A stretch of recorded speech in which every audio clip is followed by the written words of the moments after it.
Bien-aimés dans le Seigneur, vous qui me suivez sur les avertis, shalom, que le Seigneur vous bénisse abondamment pour le temps que nous allons passer ensemble avec vous. Que le Seigneur soit loué pour cette opportunité qu'il nous donne encore de parler de sa part. Vous savez, lorsque nous venons avec des messages comme ça devant vous, c'est pour aider une personne à comprendre seulement que la vie que nous sommes en train de mener, il ne peut pas être défini que par les habits, par la nourriture, par les femmes, par les hommes, par la boisson. Non, non, non.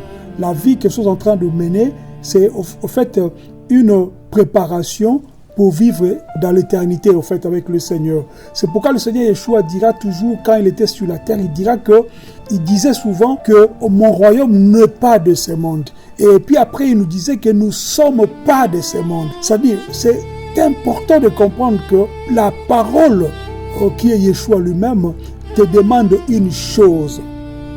Il te demande que tu puisses être réveillé réellement spirituellement. Je veux dire ceci, sois réveillé spirituellement. Puisque la vie que nous sommes en train de mener, tout ce que nous sommes en train de voir aujourd'hui, si tu n'es pas réveillé spirituellement, tu vas rater la vie éternelle avec Yeshua. Si tu ne mets pas ta vie en ordre aujourd'hui, tu t'habitueras au mal si tu décides d'arrêter ce que tu es en train de faire.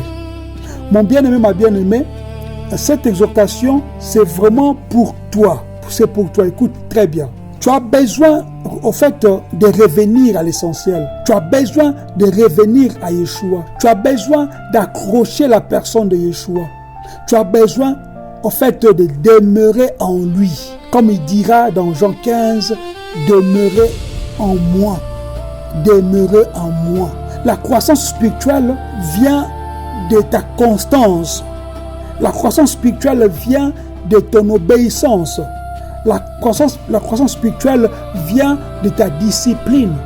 Et aussi des fois, la croissance spirituelle vient par le silence. Écoute plus que tu parles. C'est pourquoi quelqu'un de sage avait dit, pourquoi nous avons deux oreilles? C'est pour écouter plus. Pourquoi nous avons une bouche? C'est pour parler moins. La Bible dit que la bouche qui parle trop commet aussi beaucoup de péchés. Sois quelqu'un de constance. Reste constant, reste constante. Dieu ne cherche pas des serviteurs qui vont travailler pour rentrer à la maison. Non, c'est pas ça. Dieu cherche réellement ceux-là qui vont travailler, qui vont demeurer dans la moisson. Et ceux-là qui vont être enlevés par lui, ceux-là qui vont vivre l'éternité. Désolé pour ceux-là qui pensent que ce sont des histoires que nous sommes en train de rencontrer lorsque nous disons que Yeshua un jour reviendra dans sa gloire pour prendre son église. Beaucoup pensent que ce sont des chimères. Beaucoup pensent que nous sommes en train de nous raconter des histoires. Mais sachez que à Sodome et Gomorrhe, ils vivaient comme toi et moi aujourd'hui. Mais lorsque le feu de l'Éternel a calciné la ville, personne ne savait. Il y a eu ce qu'on appelle l'arche de Noé, avec Noé. Noé a pris même le temps de prêcher et de dire aux gens, mais ils n'ont pas voulu, ils n'ont pas écouté. Mais Yahweh, lorsqu'il dit quelque chose, il le fait. Et tout ce que nous sommes en train de dire aujourd'hui, ça serait dommage si tu m'écoutes aujourd'hui, mais tu rates ta vie éternelle. Ça serait vraiment dommage. C'est pourquoi lorsque tu te retrouves dans des problèmes, ne sois pas agité. Lorsque le démon, l'ennemi, vient pour déranger ta vie, il faut fuir vers le Seigneur, ton maître. Le Seigneur, ton maître Yeshua. Tu dois savoir que pour réveiller tes sens spirituels, pour que tu sois réveillé spirituellement, tu dois vivre un style de vie. Pas un moment fort. Non, non, non. Un style de vie, ça doit être comme ça chaque jour. C'est ce que moi j'appelle l'alignement quotidien. Tu dois être capable, n'est-ce pas, à déclarer l'autorité de Yeshua dans ta vie comme ton maître. Yeshua, tu es mon maître. Yeshua, tu es mon maître. Yeshua Adoni. Puisque quand on dit mon maître, ici je dis souvent, le Seigneur c'est le propriétaire de ta vie. Si tu laisses la place que le Seigneur puisse être ton propriétaire, il va prendre soin de toi physiquement, psychiquement, spirituellement. Et aussi, il faut que tu sois soumis au Saint-Esprit. Il faut être conduit par le Saint-Esprit. Il faut être conduit par le roi du Seigneur. Il faut être conduit par lui. Ce que tu alignes le matin détermine ce que tu discerneras dans la journée. Si ta matinée est chargée seulement de ton travail, essaie de changer un peu le style de vie. Que ta journée, que ta matinée commence par l'alignement spirituel. C'est pourquoi je dis que ce que tu alignes le matin détermine ce que tu discernes dans la journée. Il faut que la parole puisse te transformer. Il ne faut pas que la parole soit là pour écouter comme on écoute une musique. Non, il faut que lorsque la parole sort, te transforme. Si tu n'as pas de transformation pendant que tu écoutes cette parole, prie le Seigneur, demande à Dieu de te donner un cœur pur, de te donner un cœur de chair, afin que la parole puisse mettre sa semence et que la semence puisse produire des fruits. Il faut lire la Bible. Que personne ne te mente pour dire que oui, comme la Bible a écrit dans Jean à la fin, que lui, le Seigneur avait fait beaucoup de miracles, et on ne peut pas répéter tout ce qu'il avait fait, sinon on va remplir. Non, ça n'a rien à voir avec tout ça. Dans la Bible, il y a des choses qui sont importantes pour toi. Pour ne pas dire toutes les choses sont importantes, mais il y a des choses qui sont pour toi, pour rentrer dans la profondeur avec Dieu. Il faut lire la Bible, comprendre ce que tu lis. Puisque Dieu parle dans la profondeur, Dieu parle pendant que tu es en train de lire. Et aussi, quand tu lis, tu dois avoir l'habitude de faire une petite étude pour toi-même, pour comprendre ce que tu viens de lire.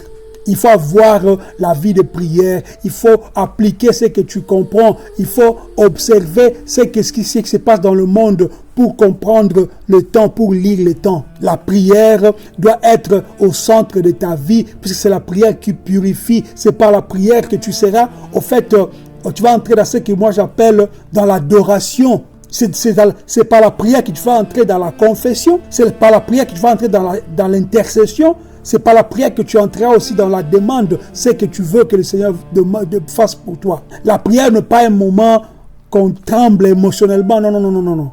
La prière, c'est vraiment comme un nettoyage quotidien, quelque chose que tu dois avoir chaque jour. Et quand je dis le silence, je parle il faut écouter Dieu, écoute plus Dieu.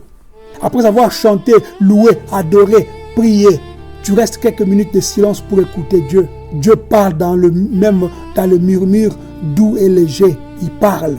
Et aussi, il faut écouter et aussi attester. C'est-à-dire, ce que tu écoutes, est-ce que ça vient vraiment de Dieu? Puisque le diable aussi parle.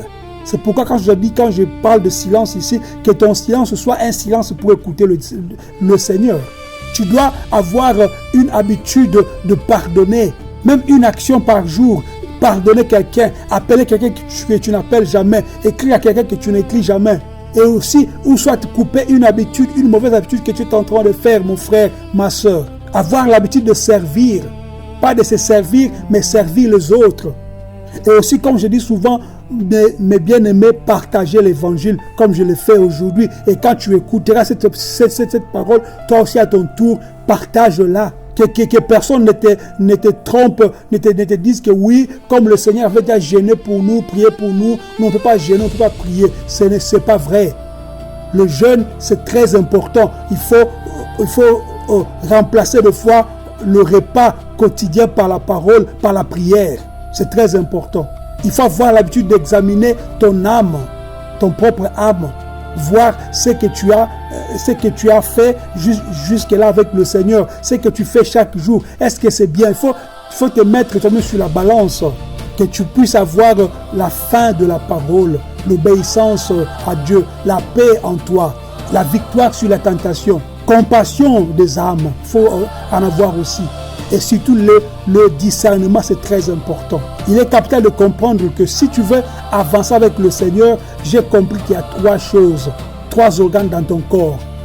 Tes oreilles, ta bouche et tes yeux. Si tu maîtrises ces 3 organes dans ton corps, si tu maîtrises ce que tu vois, si tu maîtrises de faire la part des choses de ce que tu écoutes, si tu maîtrises de faire la part des choses de ce que tu prononces de ta bouche, tu as déjà gagné la bataille. Ne cherche pas des sensations, ne cherche pas que les gens t'applaudissent, ne cherche pas que les gens te disent que tu es le meilleur, tu prêches bien, tu chantes bien, tu es beau, tu es belle. Ne cherche pas tout ça. Cherche la constance au pied de Yeshua. Cherche la constance spirituelle. Cherche la constance dans la foi. N'est pas une vie yo-yo, aujourd'hui en bas, demain en haut. Non, il faut avoir la constance. Et c'est possible. C'était une exhortation pour toi. Et prends ça. Si tu comprends ce que je viens de te dire, mon frère, ma soeur, partage ceci aussi à d'autres. Soyez bénis. Shalom.